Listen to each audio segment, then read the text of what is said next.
Hi friends, అందరికీ నమస్కారం. అంజలి కథలకి స్వాగతం. ఈరోజు జానపద కథ పేరు సుందరసేనుని కథ. పూర్వము అలకా నగరాన్ని మహాసేనుడు పరిపాలించేవాడు. పేరుకు తగ్గట్టుగానే అతడు గొప్ప పరాక్రమవంతుడు, శూరుడు, పైగా సద్గుణ సంపన్నుడు. అతని భార్య పేరు శశిప్రభ. వారికి ఒక కుమారుడు. అతని పేరు సుందరసేనుడు. చిన్నతనం నుంచే సుందరసేనుడు వినయ విధేయతలకు, విక్రమాలకు పెట్టింది పేరుగా నిలిచాడు. అతన్ని అన్ని విధాలా కాపాడేందుకు, అతనికి సహకరించేందుకు వెన్నంటి చంద్రప్రభుడు, భీమభుజుడు, వ్యాఘ్ర పరాక్రముడు, విక్రమశక్తి, దృఢబుద్ధి అని 5 మంత్రులు ఉండేవారు. ఈ 5 జంతు, పక్షి భాషలు కూడా తెలుసు. సుందరసేనుడికి యుక్త వయసు వచ్చింది. అయినా పెళ్లి కాలేదతనికి.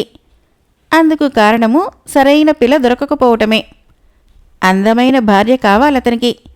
ఎంతటి శత్రువునైనా ఇట్టే గెలిచి రావటము, కష్టపడి సంపాదించడం అంటే సుందరసేనుడికి చాలా ఇష్టం. ఒకనాడు అతను మంత్రి సామంతులతో వేటకు బయలుదేరాడు. ఏనుగులు, గుర్రాలతో దుమ్ము రేపుకుంటూ నడుస్తోంది వారి పటాలం. ముసలి తాపసి ఎదురైంది వారికి. పట్టించుకోలేదెవరు. ఆగు రాకుమారా, ఆగు అని కేకలు వేసింది ఆ తాపసి. అయినా ఎవరూ వినిపించుకోలేదు. రాకుమారా, నీకే చెబుతోంది, ఆగు, నా ఆశీర్వాదం అందుకో, నీకంతా శుభమే జరుగుతుంది అంది మళ్ళీ. గుర్రాలు, ఏనుగుల అదలింపుల్లో ఆమె మాటలు వినరాలేదెవరికి. సుందరసేనుడు గుర్రాన్ని ముందుకు విరికించడంలో ఉత్సాహంగా ఉన్నాడు. మిత్రులతో పోటీ పడుతూ పరుగుదీస్తూ పగలబడి నవ్వుతున్నాడు. అతనికి తాపసి మాటలు అస్సలు వినిపించలేదు. రాకుమారా, గట్టిగా కేక వేసింది తాపసి. అరణ్యము అల్లలాడిపోయింది ఆ కేకకి. పటాలం ఆగిపోయింది. నిశ్శబ్దం ఆవరించుకుంది. వెనుదిరిగి చూశాడు సుందరసేనుడు. దూరంగా తాపసి కనిపించింది. అక్కడి నుంచి అరుస్తోందామె. ఇప్పుడే ఇలా ఉన్నావంటే రేపు హంసద్వీపం రాజుకూతురు మందారవతిని పెళ్లి చేసుకుంటే ఇంకెలా ఉంటావో. మందారవతి అని గొణుక్కుంటూ గుర్రాన్ని వెనక్కి తిప్పాడు సుందరసేనుడు. తాపసిని సమీపించాడు. ఇలా అడిగాడు, ఎవరమ్మా నువ్వు? నా పేరు కాత్యాయని చెప్పింది తాపసి. నన్ను అంతా గౌరవిస్తారు. నా మాట అంతా వింటారు. గౌరవించనిది, మాట విననిది నువ్వే అన్నది మళ్ళీ. తెలియక తప్పు చేశాను, క్షమించమ్మా అన్నాడు సుందరసేనుడు. చేతులు జోడించాడు. తర్వాత మిత్రుడు విక్రమశక్తి ఇంటికి ఆమెను సాగనంపి అక్కడ పంచభక్ష పరమాన్నాలతో విందు ఏర్పాట్లు చేయమని ఆజ్ఞాపించాడు. వెళ్ళొస్తానమ్మా అని వేటకు బయలుదేరాడు. సాయంత్రం వరకు వేటాడి తిరిగొచ్చాడు. రాత్రి భోజనం ముగించుకొని విక్రమశక్తి ఇంటికి వచ్చాడు సుందరసేనుడు. కాత్యాయని మాత పడుకుని ఉందా అడిగాడు. లేదు, మేల్కునే ఉన్నాను అంటూ వచ్చింది ఆమె. చెప్పండమ్మా, మందారవతి ఎవరు అడిగాడు సుందరసేనుడు. మందారవతి ఎవరంటే మందారదేవుని కూతురు.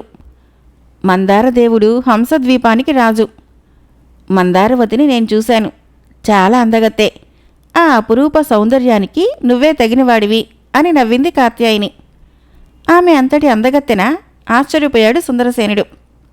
మహా అందగత్తే మందారవతి. చూస్తే దేవతలు కూడా ఆమెను వివాహం చేసుకునేందుకు వరుసలో నిలబడతారు. చంద్రుణ్ణి చూర్ణం చేసి అమృతంతో ఆ చూర్ణాన్ని మిళితం చేసి ఆ ముద్దతో చేసిన బొమ్మలా ఉంటుంది మందారవతి. చూసేందుకు 2 కళ్ళు చాలవు అంది కాత్యాయని. చూస్తావా అడిగింది సుందరసేనుణ్ణి. అవకాశం వస్తే ఎందుకు వదులుకుంటాను నవ్వాడు సుందరసేనుడు. మందారవతి బొమ్మను నేను చిత్రించాను, గుడ్డ మీద గీశాను. ముందు బొమ్మను చూడు అంది కాత్యాయని. కూడా తెచ్చిన మూట విప్పి అందులో నుంచి ఒక చిన్నపాటి పెట్టె తీసింది. ఆ పెట్టె తెరిచి పూతరేకుల పలచగా ఉన్న గుడ్డని తీసి మడతలు విప్పింది. ఆ మడతల్లో గుడ్డ మీద అద్భుతంగా ఉంది మందారవతి. బొమ్మను అంత బాగా గీసింది కాత్యాయని. చూడు చూపించింది. చూశాడు సుందరసేనుడు. చూసిన తర్వాత మరి కనురెప్ప వాల్చలేదతను. బొమ్మలా ఉండిపోయాడతను.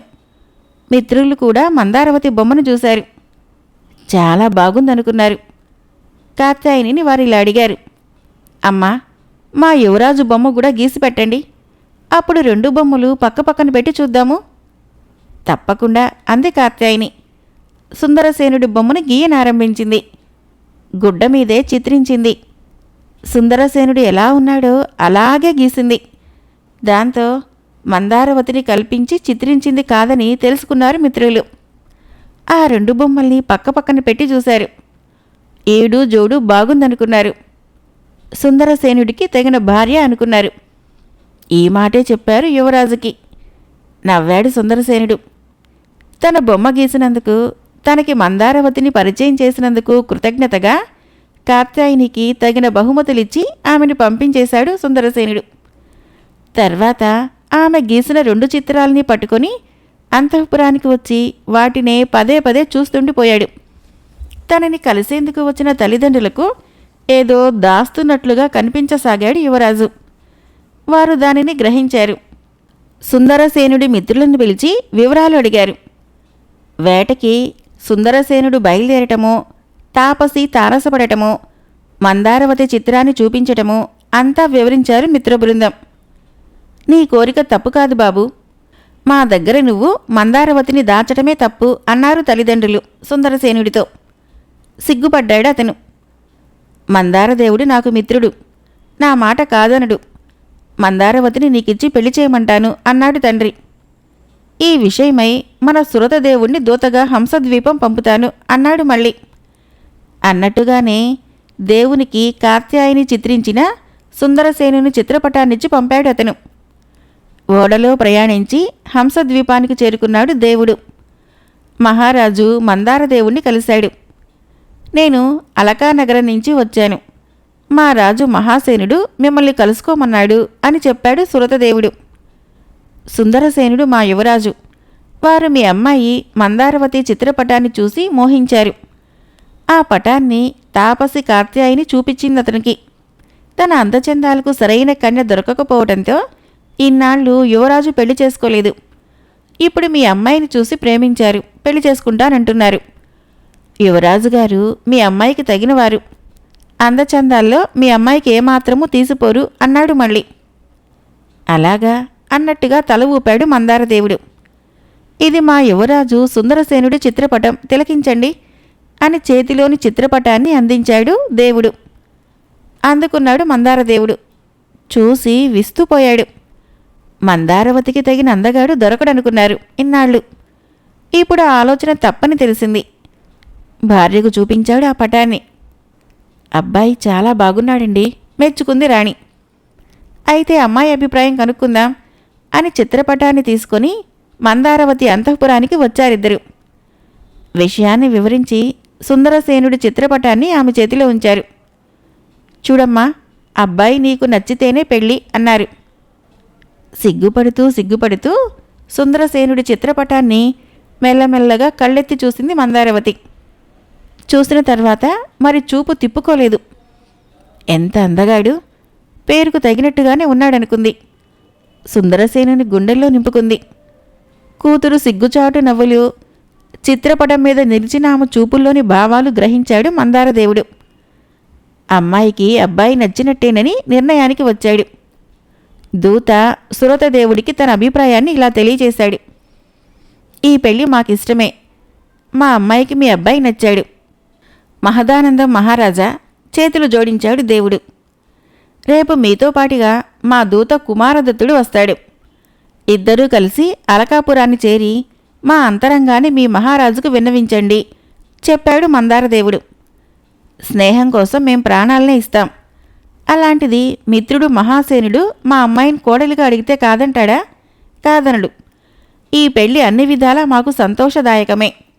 అయితే పెళ్ళెక్కడ చేస్తారు? ఇక్కడ మందార ద్వీపంలోనా లేక అక్కడ అలకాపురంలోనా? తేల్చి చెప్పమనండి. ఇక్కడ పెళ్ళైతే సుందరసేనుని తోడుకొని మీరు తరలిరండి. అక్కడ పెళ్ళనుకుంటే అమ్మాయిని తీసుకొని మేము తరలి వస్తాము అన్నాడు మందారదేవుడు. ఈ విషయాలన్నీ మా మాటగా మహాసేనుడికి చెప్పండి, వెళ్ళిరండి అన్నాడు. కుమారదత్తుని వెంటబెట్టుకొని సురతదేవుడు అలకాపురానికి చేరుకున్నాడు. అంతా శుభమేనంటూ జరిగిందంతా మహాసేనుడికి వివరించాడు. కూడా వచ్చిన మందారదేవుని దూతను కూడా పరిచయం చేశాడు. ఇక ఆలస్యం ఎందుకని పురోహితుల్ని పిలిచి ముహూర్తాలు పెట్టండన్నారు. 3 మాసాల అనంతరము కార్తీక శుక్ల పంచమి మంచి ముహూర్తమని, ఆనాడు మందార ద్వీపంలోని పెళ్ళి అని చెప్పి అవన్నీ వివరంగా రాసి దాన్ని కుమారదత్తునికి ఇచ్చి మందారదేవునికి అందించాల్సిందిగా చెప్పి పంపించారు. ఓడలో ప్రయాణించి వచ్చి మందారదేవుణ్ణి కలుసుకొని మహాసేనుడిచ్చిన ఉత్తరాన్ని అతడికి అందించాడు కుమారదత్తుడు. పెళ్ళి ఇక్కడే మహారాజా, పెళ్లి కొడుకు సుందరసేనుణ్ణి తోడుకొని పెళ్లివారు ఇక్కడికే వస్తారు అని చెప్పాడు. మందారదేవుడు ఆనందాన్ని పట్టలేకపోయాడు. 2 రాజ్యాలు పెళ్లి సన్నాహాల్లో పడ్డాయి. కార్తీక శుక్ల పంచమి కోసం ఎదురు చూడసాగారు. పెళ్లి 3 మాసాల అనంతరం అంటే మందారవతి తట్టుకోలేకపోతోంది. సుందరసేనుడి చిత్రపటం చూసిన దగ్గర్నుంచి ఆమె విరహాన్ని భరించలేకపోతుంది. పదే పదే చిత్రపటాన్ని చూస్తూ కింద పెదవిని పళ్ళతో కొరుక్కుంటోంది. పటాన్ని గుండెలకు అదుముకుంటోంది. మత్తుగా సుందరసేనుణ్ణి చూస్తూ ముద్దులు పెడుతోంది. గమనించిన చెల్లెలు కవ్వించసాగారు. ఏంటమ్మా ఇది అని నవ్వారు. ప్రేమే, సుందరసేనుణ్ణి చూడలేక నేనుండలేనే, అతన్ని చూడక క్షణం కూడా ఉండలేని నేను 3 మాసాల వరకు వేచి ఉండాలంటే నా వల్ల కాదు. ముహూర్తం మరీ అంత దూరంలో పెట్టారెందుకు? పారిపోయి అతని కౌగిట వాలుదామంటే అలకాపురం అంత దూరంలో ఉంది, దగ్గరలో లేదు. బాధపడింది మందారవతి. నిద్ర మానుకుంది, అన్నం ముట్టడం లేదు. నీరు కూడా తాగకుండా నిలువునా కాలిపోసాగింది. తామర పువ్వుల మీద ఆమెను పడుకోబెట్టారు. తామరాకులతో ఆమెకు విసరసాగారు. అయినా మార్పు లేదు ఆమెలో. మందారదేవుడికి ఇదంతా తెలియవచ్చింది. పెళ్లిదాకా పిల్ల ఆగలేదు. సుందరసేనుణ్ణి సమక్షంలో ఉంటేనే బతుకుతుంది, లేదంటే అనుమానమే అని రాజవైద్యులంటే ఆలోచనలో పడ్డాడు రాజు. భార్యతోనూ మంత్రులతోనూ చర్చించాడు. కూతురి విరహజ్వరం తగ్గాలంటే ఆమెను అలకాపురానికి పంపడం ఒక్కటే పరిష్కార మార్గంగా తోచిందతనికి. ఇందులో సిగ్గుపడాల్సిందే గాని పరువు ప్రతిష్టలు పోతాయన్న తలంపునకు గాని తావు లేదనుకొని అందుకు సిద్ధపడ్డాడు. మహాసేనుడు నాకు మిత్రుడు. అమ్మాయిని అక్కడికి పంపితే అతనేమీ అనుకోడు. భర్త చెంతనుంటేనే అమ్మాయి బ్రతుకుతుందంటే అన్యదా భావించడు. ఆలస్యం అనవసరం. అమ్మాయిని తీసుకుని అలకాపురానికి బయలుదేరండి అన్నాడు మందారదేవుడు. మందారవతిని పెళ్లి కూతురిగా ముస్తాబు చేసి మంత్రి వినీతమతిని తోడుగా ఇచ్చి పంపించాడు ఆమెను. ఓడ బయలుదేరింది. ఓడలో నిలవలేక వేగిపోతోంది మందారవతి. వాతావరణం సహకరించడంతో కొద్ది రోజులు ఓడ ప్రయాణం సజావుగానే సాగింది. ఒకనాడు ఊహించని విధంగా వాతావరణంలో మార్పులు చోటు చేసుకున్నాయి. ఉరుములు మెరుపులతో పెద్దగా వర్షం కురియసాగింది. సముద్రము అల్లాకల్లోలం కాసాగింది. పెద్ద ఎత్తున కెరటాలు విరిగి పడుతూ ఉండటంతో ఓడ ఊగిసలాడసాగింది. ఊగి ఊగి సముద్రంలో నుంచి పొడుచుకొని వచ్చిన పర్వతాన్ని ఢీకొని 2 ముక్కలైంది. మంత్రి వినీతమతి నీళ్లలో మునిగి మరణించాడు. సేవకుల్లో కూడా ఒక్కరూ మిగల్లేదు, అందరూ చనిపోయారు. వెంట తెచ్చిన ధనరాశులన్నీ నీటిపాలయ్యాయి. మందారవతి మాత్రము చిత్రంగా బతికి బట్టగట్టింది. ఆమెను అలలు తీరానికి విసిరికొట్టాయి. ఇసుకలో గుచ్చుకొని బోర్లా పడి ఉన్నది మందారవతి. ఆమె ఇప్పుడు రాకుమారిలా లేదు, సాధారణ స్త్రీలాగా ఉంది. చాలాసేపటి వరకు స్పృహ రాలేదు ఆమెకు. అలాగే పడి ఉన్నది. తెల్లారింది. సూర్యోదయం అయింది. నీరెండకు నిద్రలో నుంచి మేల్కొన్నట్టుగా మేల్కొంది ఆమె. కంటి మీద ఇసుకను తొలగించుకుంది. మెల్లగా తలెత్తింది. చుట్టూ చూసింది. అనంత సముద్రము ఒక పక్క, మరొక పక్క చిక్కగా అడవి. తోడుగా వచ్చిన మంత్రి లేడు, పరిచారకులు లేరు. ఏమైంది తనకి? తానెందుకు ఇక్కడికి ఒంటరిగా పడి ఉంది? అంతు చిక్కలేదు మందారవతికి. ఆలోచించసాగింది. గుర్తుకొచ్చాయన్నీ. దాంతో ఏడుపొచ్చింది ఆమెకు. ఎక్కడి హంసద్వీపం, ఎక్కడి సముద్ర తీరం? హాయిగా అంతఃపురంలో తల్లిదండ్రుల దగ్గర ఉండక సుందరసేనుడు కావాలని పొరపాటు చేశానే. దిక్కులేని దాన్నైపోయాను. భగవంతుడా, ఎందుకు నాకు ఈ శిక్ష? నేనే పాపం చేశాను? సుందరసేన, నిన్నే ప్రేమించి నిన్నే కావాలనుకున్నానే. అందుకు ప్రతిఫలంగా నేనే స్థితిలో ఉన్నానో చూశావా? రావయ్యా, రా, వచ్చి రక్షించు. మందారవతి దుఃఖము కట్టలు తెంచుకుంది. మతంగ మహాముని సముద్ర స్నానం చేసి ఆశ్రమానికి బయలుదేరాడు. కూతురు యమున కూడా అతన్ని అంటిపెట్టుకుని ఉంది. ఆ ఇద్దరికీ మందారవతి ఏడుపు వినరావటంతో అటుగా వడివడిగా అడుగులు వేశారు. ఏడుస్తున్న మందారవతిని చూశారు. ఎవరమ్మా నువ్వు, ఎందుకేడుస్తున్నావు? అడిగాడు మతంగ మహాముని. ఈ తీరానికి, ఈ అడవిలోకి ఎలా రాగలిగావు తల్లి? మళ్ళీ ప్రశ్నించాడు. సమాధానం చెప్పలేక తల ఉంచుకుంది మందారవతి. చెప్పమ్మా, సిగ్గుపడకు అననేయించాడు ముని. చెప్పక తప్పలేదు మందారవతికి. జరిగిందంతా చెప్పుకొచ్చింది ఆమె. విన్న ముని కళ్ళు మూసుకున్నాడు. కాసేపు ధ్యానించి ఇలా చెప్పాడు. దిగులు పడకు మందారవతి, దిగులు పడకు. ధైర్యంగా ఉండు. త్వరలోనే నువ్వు నీ ప్రియుడు సుందరసేనుణ్ణి కలుసుకుంటావు. నిజమా మునివర్య? ఆశ తొడిగింది మందారవతిలో. నిజమమ్మా. అంతవరకు నువ్వు నా ఆశ్రమంలో ఉందువుగాని రామ్మా, దగ్గరలోనే మా ఆశ్రమం అన్నాడు ముని. ఈమె నా కూతురు యమున. మందారవతికి కూతుర్ని పరిచయం చేశాడు. యమునలాగే నువ్వు నాకు ఇంకో కూతురువి అని నవ్వాడు. మందారవతిని తోడుకొని బయలుదేరాడు. ఎవరీమే? మునితో పాటుగా వచ్చిన మందారవతిని ఉద్దేశించి ఆశ్రమవాసులు అడిగారు. అన్నీ తర్వాత చెబుతాను, ముందు అమ్మాయిని విశ్రాంతి తీసుకొనివ్వండి చెప్పాడు ముని. కొద్ది రోజులు గడిచాయి. మందారవతి ఆశ్రమవాసిగా అందరి మన్ననలు అందుకోసాగింది. క్షేమంగా ఉంటోంది. గౌరీదేవి వ్రతాన్ని చేపట్టింది. పెళ్లి రోజు కోసం ఎదురు చూడసాగాడు సుందరసేనుడు. ఎప్పుడు పెళ్ళైతుందా?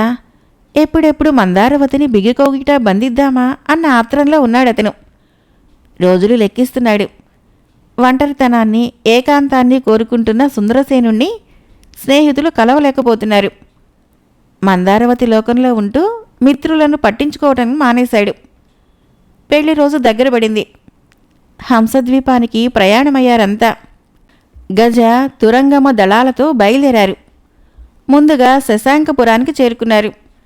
అక్కడి నుంచి సముద్ర ప్రయాణం చేయాల్సి ఉంది. శశాంకపురం సరిహద్దుల్లో సుందరసేనుడు ఉంటుండగానే ఆ ఊరి రాజు మహేంద్రాదిత్యుడు ఎదురొచ్చి సేనుణ్ణి ఆహ్వానించాడు. విలువ కట్టలేని కానుకలు అందజేసి తోడుకొని పోయాడు. సుందరసేనుడు ఏనుగునెక్కి వస్తుంటే నగర వీధుల్లోని స్త్రీలంతా అతని అందాన్ని వేణుళ్లా పొగిడారు.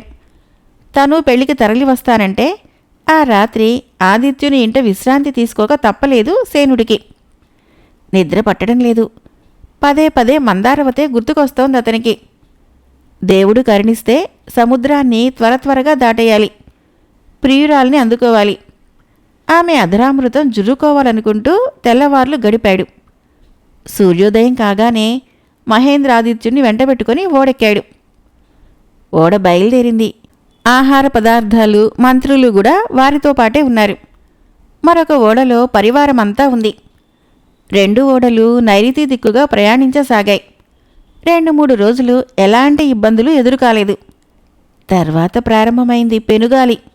ఆ గాలికి తీరాన ఉన్న అడవులు ఊగిపోసాగాయి. సముద్రమైతే అల్లకల్లోలమైంది. నావికులు ఎంత ప్రయత్నించినా నావలను స్థిరంగా నిలపలేకపోయారు.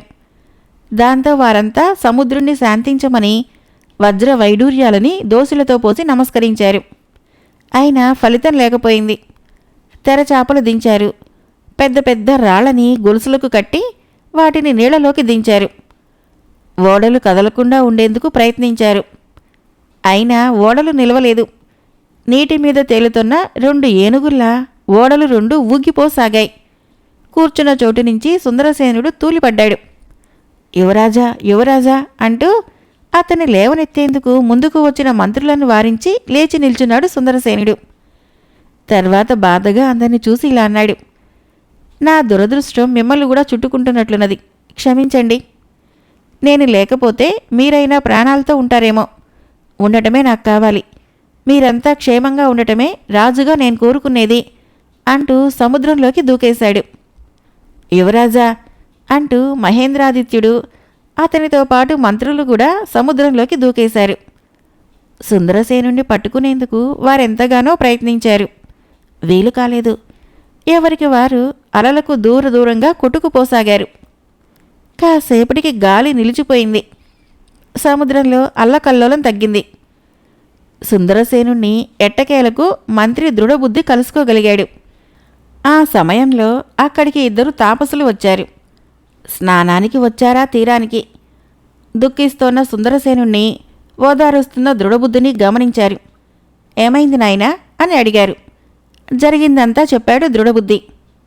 గత జన్మలో చేసిన పాపపుణ్యాలే ఈ జన్మలో సుఖదుఖాలు నాయనా. వాటిని తప్పించుకోవటం మహా ఋషులకు కూడా అసాధ్యం. దుఃఖాన్ని పోగొట్టుకోవాలంటే దైవ ప్రార్థన చేయాలి, లేదంటే మంచి పనులు చేయాలి. దుఃఖం మీద ప్రతీకారం తీర్చుకోవాలంటే ఏదైనా మంచి పని చేయాలి, అంతేకాని దుఃఖిస్తూ కూర్చోకూడదు అన్నారు. బాధపడుతూ కూర్చోవటము పెద్ద అనారోగ్యం. దానివలన లేనిపోని జబ్బులొస్తాయి. శరీరము కృశించిపోతుంది.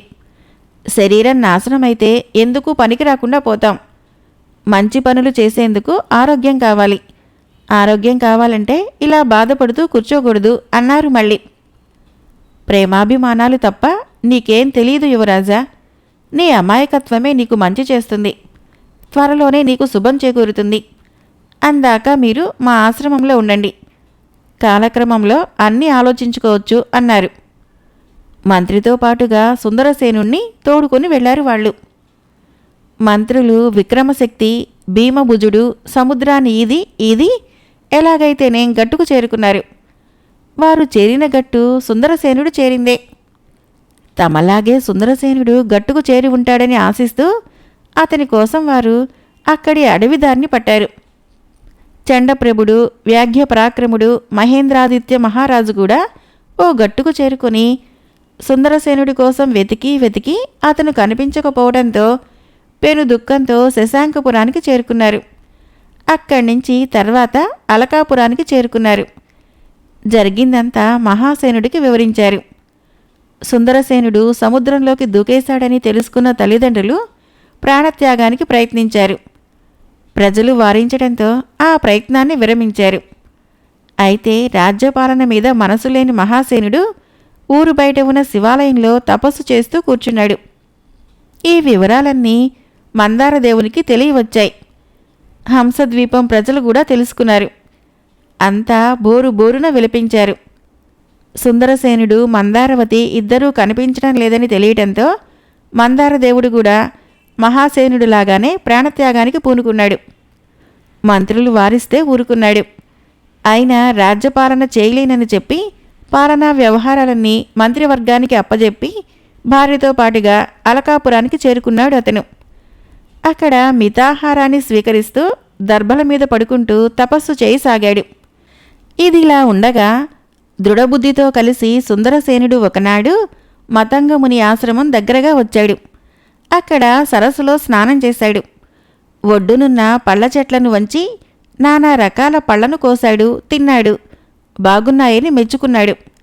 మరిన్ని పళ్లను కోసి తిరుగు ప్రయాణం అయ్యాడు. ఆ ప్రయాణంలో అతనికి ఒక శివాలయం కనిపించింది. నిలిచి దేవునికి నమస్కరించుకుంటే నవ్వులు వినవచ్చాయి. అప్పుడు అటుగా చూశాడు సుందరసేనుడు. మునికన్యలు కొందరు ఆలయం ఉద్యానవనంలో పువ్వులు కోసుకుంటూ కనిపించారు. వారిలో మహాసౌందర్యవతి మందారవతిని చూసి ఆమెను మందారవతి కాదనుకున్నాడు సుందరసేనుడు. ఎవరో వనదేవత అయి ఉంటుంది, లేకపోతే అప్సరసాంగన అయి ఉంటుంది. అయితే మందారవతి పోలికలున్నాయి, మందారవతి అయితే బాగుండు అనుకున్నాడు. అనుకొని అంతలోనే ఆ ఊహే తప్పనుకున్నాడు. ఎక్కడ హంసద్వీపం, ఎక్కడి అడవి, ఇక్కడ మందారవతి ఎందుకుంటుంది అనుకున్నాడు. ఆ మాటే అన్నాడు మిత్రుడు దృఢబుద్ధితో. ప్రభు, ఆ సౌందర్యవతిని చూస్తుంటే నాకెందుకో మునికన్య అనిపించటం లేదు. ఆ రూపు, ఆ చూపు చూస్తుంటే ఋషికన్య కాదుగాక కాదనిపిస్తుంది అన్నాడు దృఢబుద్ధి. అయితే రాచకన్య అంటావా? మందారవతి కాదు గదా? ఆశగా అడిగాడు సుందరసేనుడు. ఎవరన్నది కాసేపు ఇక్కడ ఉంటే తేలిపోతుంది, తెలుసుకునే వెళ్దాం అన్నాడు దృఢబుద్ధి. యువరాజుని చెట్ల చాటుకు తీసుకుని వెళ్ళాడు. మునికన్యలు పువ్వులు కోయటం ఆపి స్నానాలు చేసేందుకు దగ్గరలో ఉన్న సరస్సులోకి దిగారు. మందారవతి కూడా స్నానం చేసేందుకు సరస్సులోకి దిగింది. అంతా ఆడుతూ పాడుతూ ఈదుతూ ఉండగా మందారవతిని మొసలి పట్టుకుంది. బాధతో గోల చేయసాగింది మందారవతి. చెలులు అది చూసి కంగారు పడుతూ ఇలా అడవసాగారు. వనదేవతలారా రండి, కాపాడండి, మా మందారవతిని మొసలి పట్టుకుంది. ఆ మాటలు విన్న సుందరసేనుడి ఆనందానికి అంతు లేకుండా పోయింది. అభినందనగా దృఢబుద్ధి వెన్నుమీద చరిచి వెంటనే చాటు నుంచి తప్పుకున్నాడు. సరస్సులోకి దూకాడు. మొలలో ఉన్న చురకత్తితో ముసలిని అక్కడా ఇక్కడని కాక ఎక్కడ పడితే అక్కడ పొడిచి దాన్ని చంపేశాడు. స్పృహ తప్పిన మందారవతిని ఎత్తుకొని గట్టుకు చేర్చాడు. సపర్యలు చేయటంతో ఆమెకు మెలకువ వచ్చింది. ఎదురుగా ఉన్న సుందరసేనుని చూసి ఆనందించింది. అంతలోనే అతడు సుందరసేనుడు అయ్యేందుకు అవకాశం లేదనుకుంది. ఎక్కడ అలకాపురం, ఎక్కడ ఈ అడవి? ఈ అడవికి సుందరసేనుడు ఎందుకు వస్తాడు? రాడుగాక రాడు అనుకుంది ఆమె. చేసుకున్న పుణ్యఫలం, మొసలి నుంచి రక్షించాడు. అందుకని కృతజ్ఞతలు చెప్పి తప్పుకోవాలి. పరపురుషుని ఎదుట ఉండరాదనుకుంది ఆమె. మీరు చేసిన సహాయానికి కృతజ్ఞతలు. వెళ్ళొస్తానండి అంది మందారవతి. అక్కడి నుంచి మెల్లమెల్లగా అడుగులు వేసి చెలులతో బయలుదేరింది. తన హృదయం దూరమైతున్నట్లుగా అల్లలాడిపోయాడు సుందరసేనుడు. మందారవతి తనకు దూరమైతుంటే ప్రాణం పోతున్నట్లుగా ఉంది అతనికి. సుందరసేనుడి కథ మొదటి భాగం సమాప్తం. రేపు రెండవ భాగము మరియు చివరి భాగం కథ విందాం. ఫ్రెండ్స్, నా కథలు నచ్చినట్లయితే మన ఛానల్ని తప్పకుండా సబ్స్క్రైబ్ చేయండి, లైక్ చేయండి, షేర్ చేయండి, కామెంట్ చేయండి. Thank you.